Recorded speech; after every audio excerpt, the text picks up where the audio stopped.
Mi nombre es Uriel. Mi padre tiene un taller mecánico y, desde muy chico, él me enseñó el oficio. Fue así como inicié trabajando con él. Dado que todo el día estábamos juntos, siempre nos hemos tenido mucha confianza. En el lugar en el que yo nací y crecí, las buenas costumbres tienen un peso muy importante en nuestra sociedad. La mayor parte de la gente que estaba en mi entorno era muy religiosa, tanto que a la menor señal de indecencia, ellos te señalaban con el dedo y te catalogaban como una persona no grata para nuestra comunidad. Pero todos son una bola de personas con doble moral. Lo peor de todo es que yo era igual que ellos, un persignado de primera, un santurrón, pues así me criaron mis padres y uno cuando es niño aprende todo con el ejemplo. ¿Quién iba a decir que el tiempo se encargaría de hacerme cambiar? Ahora estaría conociendo lo que es ser parte de aquellos señalamientos y aquella discriminación. Cada año en ese lugar se celebran las fiestas al santo patrono de la iglesia, y debido a esto se organiza una verbena muy popular en la que abundan los juegos tradicionales, la comida e incluso hay lugar para el baile. Fue ahí donde la miré por primera vez. Esa muchacha que nunca antes había visto, y con razón, pues ella venía de visita. Resultó ser la novia del hijo de doña Margarita. Ella es la dueña de una fonda que está muy cerca de la iglesia. Su hijo se llama Víctor y es un bueno para nada. Siempre lo ha sido. Un flojo que, según le ayudaba a su mamá en el negocio de la familia. Pero qué desperdicio de mujer, pensé para mí mismo. Pues en mi defensa debo comentar que yo hasta ese momento no sabía de su relación. Y para mí fue solamente una muchacha que nunca antes había visto. Y que sobre todo había llamado mi atención. De hecho, lo más lógico para mí es que se trataba de una turista, ya que llevaba colgada en su cuello una cámara fotográfica. Al mirarla pasar frente a mí, no lo dudé más y fui un poco impulsivo. Buenas tardes, señorita. Dígame si anda perdida y yo puedo ayudarle. Lo que guste saber o lo que necesite con confianza. Muchas gracias, no te preocupes. Solamente estoy esperando a mi novio. Discúlpame, no sabía que venías con alguien. ¿Y quién es tu novio, si se puede saber? Él se llama Víctor. Es el hijo de doña Margarita, la dueña de la fonda. Ah, mira, sí lo conozco. ¿Quién lo diría? Qué suerte tiene el desgraciado. Ella sonrió con una expresión como de curiosidad. ¿Y por qué le dices así? ¿A poco lo conoces? ¿Cómo no lo voy a conocer? Si este lugar es muy chico. Además, más o menos es de mi edad y por eso fuimos juntos a la escuela. Oh, mira, pues bueno. Voy a seguir dando una vuelta si no te importa. Espera, mira, ¿ves ese taller que está ahí? Es de mi papá. Yo trabajo con él. Mi nombre es Uriel. Por cierto, ¿tú cómo te llamas? Me llamo Beatriz, pero ya mejor me voy a seguir con mi recorrido. Ella sonrió y se dio la vuelta. Yo seguí por mi lado y también me fui a dar una vuelta por lo largo de la kermés. La verdad es que ya había pasado un buen rato y yo seguía sonriendo solo como un loco. Esa muchacha me había atrapado a primera vista. Era una lástima que tuviera novio. Y vaya noviecito que se había conseguido. Porque no es que yo me sienta superior a la demás gente, pero en su caso, yo ya lo conocía. Era un menso bueno para nada. Me había tocado ir con él en la misma clase cuando estudiaba, y el pobre no sabía siquiera leer bien. Para las matemáticas ni se diga, pero como dicen, cada quien es bueno para algo. Nada más hay que saber buscarle, y en su caso, al parecer era bueno para convencer a la gente, si no de qué otra manera se había podido conseguir a una mujer tan bonita. Y que además de eso fuera a visitarlo a domicilio. La verdad me estaba muriendo de la envidia. Pasó un rato y, después de dar algunas vueltas por la fiesta de la iglesia, me volví a encontrar a esa muchacha. ¿Qué pasó? ¿A poco ya te dejaron plantada? Ya ni me digas que me siento bien enojada con él. Ya me estoy dando cuenta de que vine en un mal momento. Tiene mucho trabajo con su mamá. Puede ser que sí. Yo creo que es porque se le juntó la clientela por esto de la fiesta. Así continuamos platicando por un largo rato Betty y yo. Y el Víctor nada más no aparecía. Creo que ella se desesperó porque en un momento me dijo que mejor ya se iba a regresar. Vivía muy lejos y aún tenía que llegar a la terminal de autobuses. Yo, como soy muy buena gente, me ofrecí a acompañarla y ella aceptó. Así fue como se empezó a forjar entre ella y yo una especie de amistad. Víctor no era en sí mi amigo. Si bien habíamos estudiado juntos, nunca nos llevamos bien. Él tenía sus asuntos y yo los míos. Así que realmente no había un vínculo entre él y yo que me incitara a marcar una línea con Betty. Por el contrario, él siempre me había caído un poco mal y creo que también yo a él. Sin darnos cuenta, lo que empezó como una breve plática casual entre Betty y yo, después de apenas un par de horas, se fue convirtiendo en algo prohibido, pues mientras más platicaba con ella, mejor me la pasaba y más me emocionaba. Nunca fue mi intención llegar a algo más, pero lamentablemente en las cosas del corazón uno no manda. Aquello se convirtió en algo así como amor a primera vista. Reconozco que ella realmente estaba jugando un juego peligroso, porque sin ánimos de culparla, ni mucho menos, ella nunca me puso un alto. Por el contrario, parecía estar decidida a ese día pasarla bien en la fiesta sí o sí, y en vista de que no iba a ser con Víctor su novio, pues debió pensar que yo no sería una mala opción. Espérame aquí, Uriel. Me voy a despedir de Víctor porque es obvio que no se va a desocupar en ningún momento. Ella se fue y yo la esperé en algún lugar apartado de la fonda. Ella regresó y estaba a punto de oscurecer. Entre la iglesia en la que se había organizado aquella fiesta y la terminal de autobuses no había una gran distancia, pero el lugar sí estaba un poco despoblado. Mientras caminábamos nos agarró la noche y la oscuridad del camino nos puso en un ambiente de privacidad que fue muy difícil desaprovechar. Y una vez más, sin intenciones de quitarme responsabilidad, ella me tomó de la mano y me llevó hasta un árbol en la orilla del camino. Empezamos a besarnos. Después de un rato, nos dimos cuenta de que si no nos dábamos prisa, ella no alcanzaría a abordar el último autobús que saliera. Se fue a su casa y yo me quedé suspirando como un adolescente. Sinceramente, yo tenía cierto temor de que alguien nos hubiera visto y le fuera con el chisme a Víctor. Por otra parte, pensé que nadie conocería a esa muchacha, pero nunca falta quien se entere de todo, y al día siguiente me di cuenta de que efectivamente ya le habían ido con el chisme a Víctor. La verdad es que él en ningún momento me dijo nada, ni me buscó pleito. Ya después fue la misma Betty quien me informó todo. Una tarde, después de que había pasado alrededor de una semana de aquella fiesta, Beatriz llegó al taller mecánico. Yo estaba todo lleno de grasa y me dio mucha pena que ella me mirara así de sucio. Uriel, no te reconocí. Ya hasta estaba pensando que me había equivocado de taller. ¡Qué sorpresa, Betty! ¿Qué te trae por acá? ¿Viniste a ver a Víctor? Pues la verdad es que sí, vine a hablar con él, pero al parecer ya no quiere nada conmigo. Estoy segura de que alguien nos miró juntos el día de la fiesta y le fueron con la información.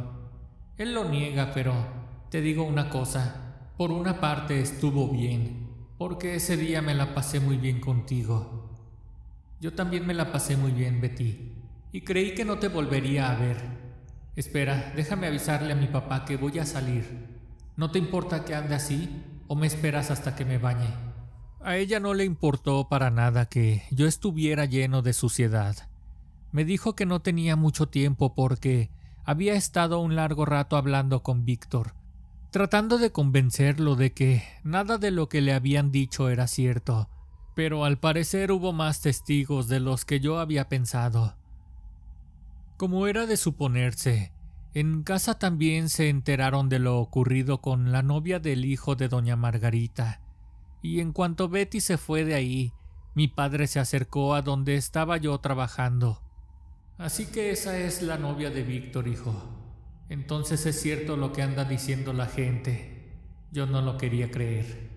Pues no sé qué anden diciendo, papá, pero te aseguro que esa relación de todas formas no iba a durar. Betty es muy inteligente y el Víctor es un bueno para nada. Pues tú no debiste meterte de cualquier forma. Que tu madre y yo no te enseñamos a respetar lo ajeno. Claro que sí, papá. Tú lo has dicho, lo ajeno, pero ella no le pertenece a nadie, ni que fuera un objeto. Bajo ese argumento, al menos mi padre dejó de insistirme con ese tema. Pero en la noche, en cuanto nos disponíamos a cenar, mi madre fue la encargada de continuar con eso. Oye, Uriel, tu papá me acaba de contar lo ocurrido hoy. Y mira que nosotros nos negábamos a aceptar lo que la gente anda diciendo de ti. Pero con lo que acabo de enterarme, me doy cuenta de que todo es cierto. Cuánta vergüenza me da con la señora Margarita y con su hijo. No hay nada de qué avergonzarse, mamá. Ni que fuera yo un delincuente que les hubiera robado algo. Pues no, hijo, pero lo que acabas de hacer es aún peor. Pobre muchacho. Lo que debe estar pasando ahora por su cabeza. Toda la gente hablando de eso. Qué vergüenza debe tener. Era mucha la presión a la que yo estaba siendo sometido, pero sinceramente estaba muy clavado con Betty. A pesar de que no la conocía mucho, estaba seguro de que entre ella y yo había mucho futuro. Yo estaba seguro de que ella y Víctor de todas formas no iban a durar. Me hubiera gustado conocerla después de que ellos terminaran, pero las cosas se habían dado así y ya nada podría cambiarlas. Betty continuamente iba a visitarme al taller sin importarle nada ni nadie. A mí también me valía madre, sí. Ahí me tienen paseándome con ella por todos lados los fines de semana. Una tarde, mientras dábamos una vuelta en la plaza, desde lejos miramos a Víctor y a su madre pasar por un costado de la plaza. Hasta parecía que se iban cuidando de que no los miráramos. Ahí la verdad es que sí me dio un poquito de pena. Obviamente, ellos también nos habían visto, y ya para ese momento, yo no sé si la gente hablaba más de él o de mí. Solo sé que los rumores seguían y seguían. No quisiera estar en sus zapatos, porque al menos de mí no se hablaba acerca de que fuera un perdedor. Ya me sentí un poco incómoda, Uriel. Yo creo que mejor nos vamos a otro lado, ¿no? Pues no creo que sea buena idea estar huyendo todo el tiempo. ¿Por qué mejor no nos acostumbramos? Ya se les pasará. Yo creo que el tiempo se va a encargar de que todo este bochorno quede atrás. Betty y yo nos quedamos un rato más sentados en la plaza, y mientras platicábamos, se acercó un señor a ofrecernos una fotografía instantánea para que nos la lleváramos de recuerdo. Jóvenes, una fotografía. Anímense para que recuerden esta bonita tarde. Esa gente es bien buena para vender, y terminó por convencernos de tomarnos un par de fotografías. Y de esas dos, solamente escogimos una en la que creíamos que nos mirábamos mejor, como un par de enamorados. Yo pedí quedarme con esa fotografía para tenerla en mi habitación, al lado de mi cama, pero ella también la quería. Así que buscamos de nuevo al fotógrafo para que nos vendiera también la otra. Dimos un par de vueltas por la plaza, pero ya no lo encontramos por ningún lado. No importa, Uriel. Si quieres, quédatela tú. Mira, para la próxima vez que nos veamos, yo me vuelvo a traer mi cámara y nos tomamos unas fotografías por ahí.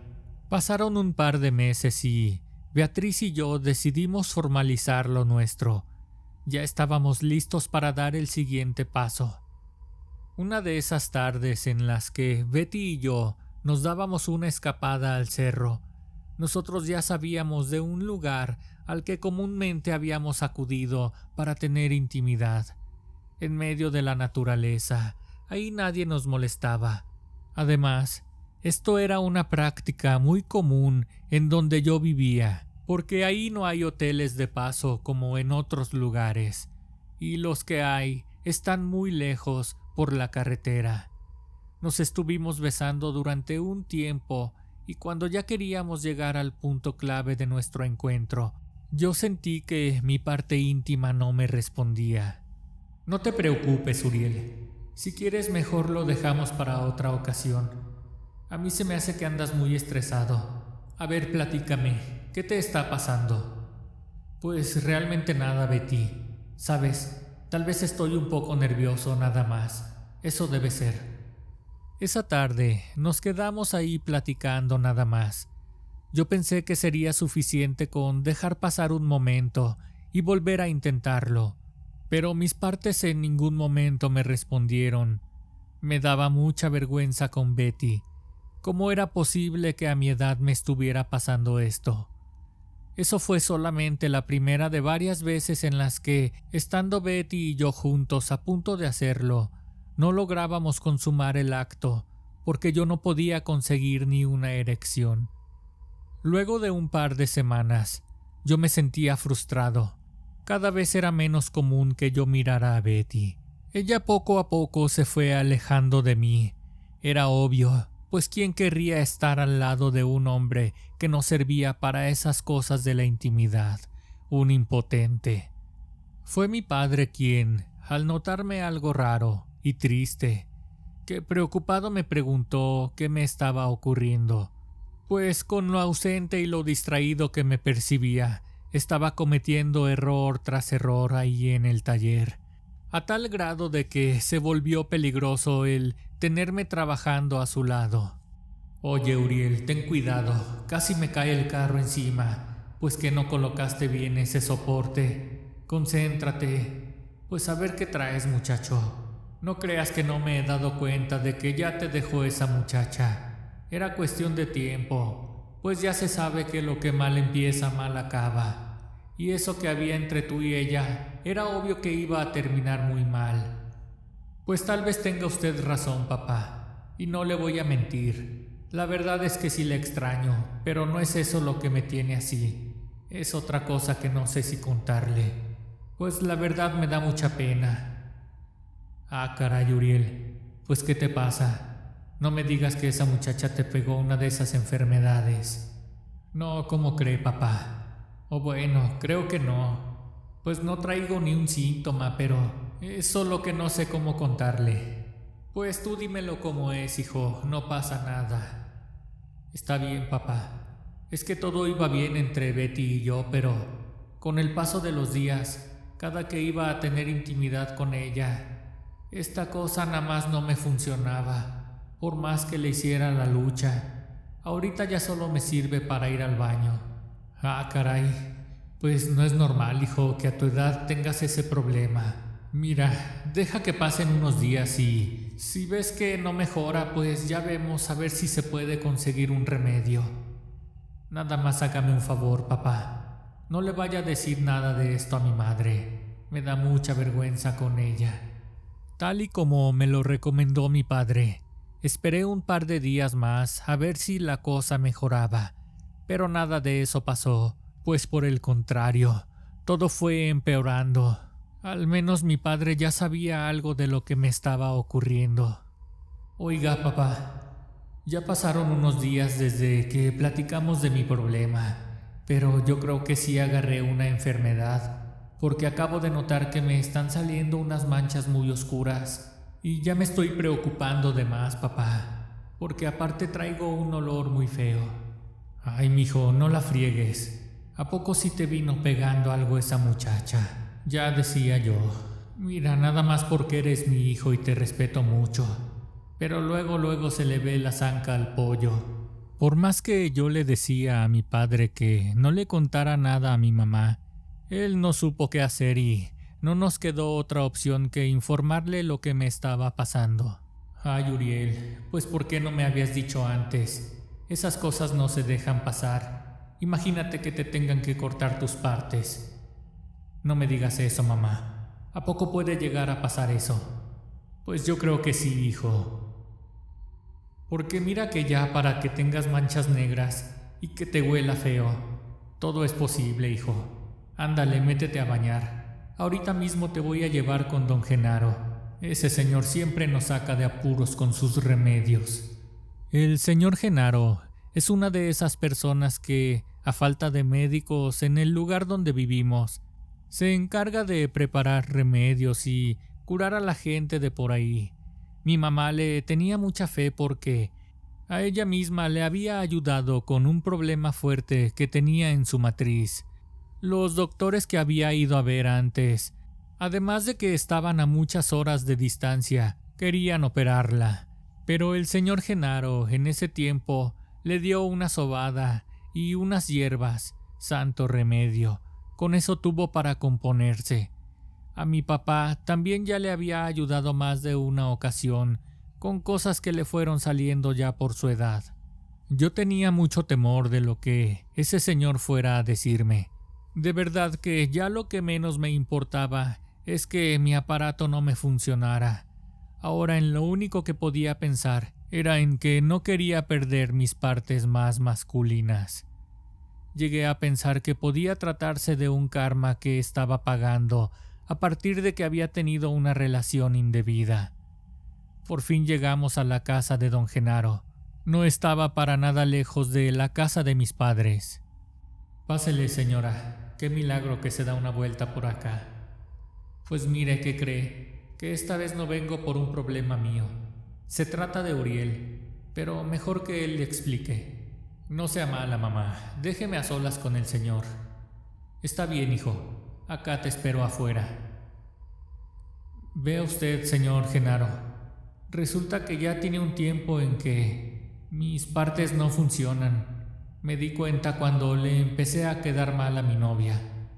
Finalmente ella terminó conmigo. Pero lo que me preocupa ahorita es que me empezaron a salir manchas oscuras y últimamente hasta traigo un olor que cada vez se pone peor. Ah, caray. Pues voy a tener que revisarte, muchacho. A ver, bájate los pantalones. Qué vergüenza sentía, pero no me quedaba de otra. Solo tenía dos opciones: aguantarme la pena o regresarme a mi casa a esperar a que me siguiera pudriendo en vida. Al mirar las condiciones en las que me encontraba yo, el señor Genaro se preocupó mucho. Lo vi muy nervioso y hasta con cierta impotencia por no poder ayudarme. No, muchacho, esto no está bien. No es normal, mira. Yo creo que no voy a ser yo quien pueda ayudarte. ¿Sabes qué? No vas a tener otra opción que irte a checar con un doctor que sea un especialista. Yo a lo mucho te podría dar un ungüento para que te lo pongas, pero no quiero que por mi culpa vayas a empeorar. Si ya antes estaba preocupado, en ese momento me encontraba llorando del dolor y con mucha angustia. El señor salió a avisarle a mi mamá que lo que yo tenía ameritaba que viajáramos a buscar ayuda de un especialista. Ni siquiera ese señor que más de una ocasión había ayudado a mi familia me había podido socorrer esta vez. Llegamos a la casa y acordamos junto con mi padre que debíamos irnos a más tardar a las 10 de la mañana del siguiente día. Y para acabar de empeorar las cosas, mi padre acababa de invertir su dinero que tenía ahorrado en herramienta nueva para el taller. Aún tendríamos que solicitar un préstamo a uno de mis tíos para cubrir todos los gastos que se avecinaban. Mientras yo me retorcía del dolor en mi cama y mi padre había ido a visitar uno de sus hermanos, entró mi madre a la habitación. Uriel, ahí abajo está Betty. Viene con su mamá. Quieren hablar con nosotros. Baja, no tardes. Como pude, me fui a la sala. Ahí estaba sentada la señora junto a Betty. En cuanto me miró, corrió a abrazarme y me pidió que la perdonara, pero que tenía algo que contarme. Perdóname por no venir antes, Uriel, pero es que empecé a tener problemas de salud. ¿Recuerdas que cuando empezaste a tener limitantes con tu virilidad, yo me fui ausentando poco a poco? No fue porque no quisiera estar contigo. En realidad me empecé a sentir mal. Al principio mi mamá, aquí presente, pensó que Víctor me había contagiado algo, pero ella no sabía en realidad lo que estaba pasando entre tú y yo. Entonces me llevó con un ginecólogo porque mis síntomas eran muy fuertes. Empecé teniendo unas manchitas negras y después mucho mal olor. La ginecóloga, por más que hizo estudios, no encontró señales de que eso se tratara de una enfermedad. Me hicieron más estudios y cuando estuvieron a punto de hacerme una biopsia para descartar lo peor, fue la misma ginecóloga la que me dijo que nunca antes había visto un caso similar. Mire, señora, lo que le pasa a su hija, la verdad es que nunca antes lo había visto. Y le voy a ser sincera, sé que esto no tiene nada que ver con mi profesión, pero de verdad me interesa que Beatriz mejore. Veo que en realidad está sufriendo mucho y no puedo hacer nada por ayudarla. ¿Usted cree en la brujería? Pues no es algo en lo que crea realmente, pero si me está tratando de dar a entender de que a mi hija la tienen embrujada, estoy dispuesta a llevarla a donde sea necesario, con tal de que se alivie. Mírela cómo está sufriendo. La doctora nos dio la dirección de una curandera a la que ella acudía a que le hicieran limpias para quitarse las malas energías que se le llegaban a cargar por culpa de las envidias. Ella nos pasó la dirección de su curandera y nosotros le hicimos caso. Llevamos a Beatriz a que la evaluara esa curandera. Y después de la primera consulta, como por arte de magia, los síntomas fueron desapareciendo poco a poco. Independientemente de lo que estaba ocurriendo con mi cuerpo, el simple hecho de mirar a Betty me llenó de ánimos. De verdad seguía sintiendo amor por ella, y por lo que vi, ella también sentía lo mismo. De otra forma, no le hubiera importado lo que me ocurriera. Pero al final, ahí estaba. Había regresado para intentar ayudarme. A la mañana siguiente, independientemente de tener la opción de ir a ver a la curandera, mi padre insistió en que debía ir primero con el profesional de la salud antes de explorar esas cosas mágicas como él les llamaba. Pensándolo un poco, le dimos la razón a mi padre, pues, tratándose de un tema de salud, no podíamos correr ese riesgo. Yo no podía calmar mis malestares, y cuando llegamos al hospital, lo único que me hicieron fue tomarme una muestra de tejido e inyectarme medicamento para calmar el dolor. Pero eso realmente no funcionó.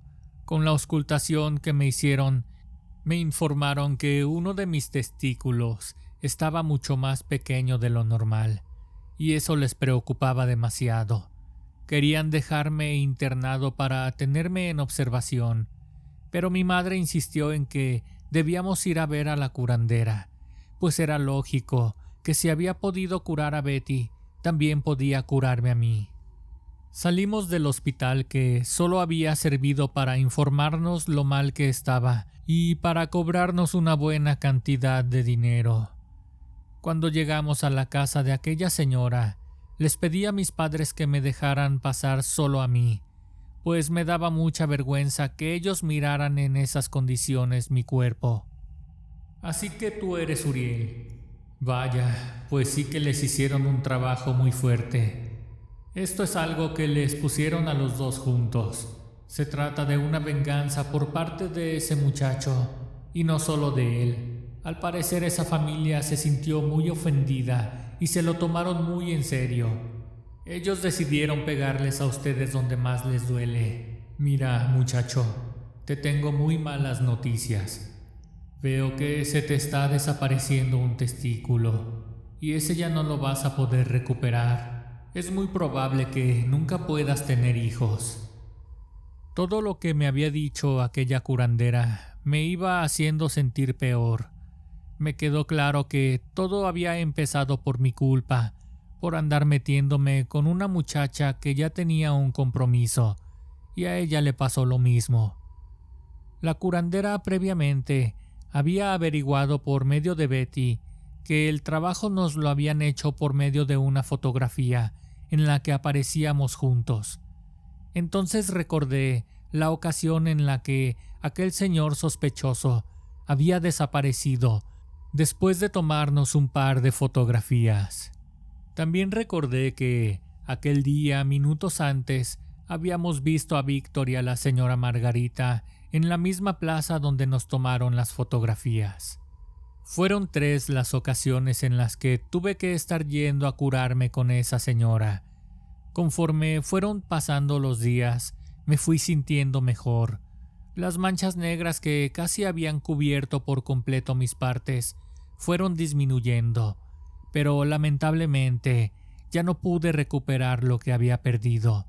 Prácticamente se me desapareció. Era como si simplemente se hubiera secado. Básicamente me explicó la señora curandera que ese era el fin del trabajo que nos habían hecho, dejarnos sin la posibilidad de tener encuentros íntimos ni reproducirnos. Esa es la venganza que se había buscado por parte de aquella familia. Beatriz y yo retomamos nuestra relación. Yo ya no quería estar en el mismo lugar en el que vivía Víctor, así que me mudé donde vivía Beatriz. Conseguí chamba en un taller mecánico cerca de donde rentamos una casa pequeña entre los dos. Es muy raro que yo vaya a visitar a mis padres. Son más bien ellos los que vienen a casa de vez en cuando.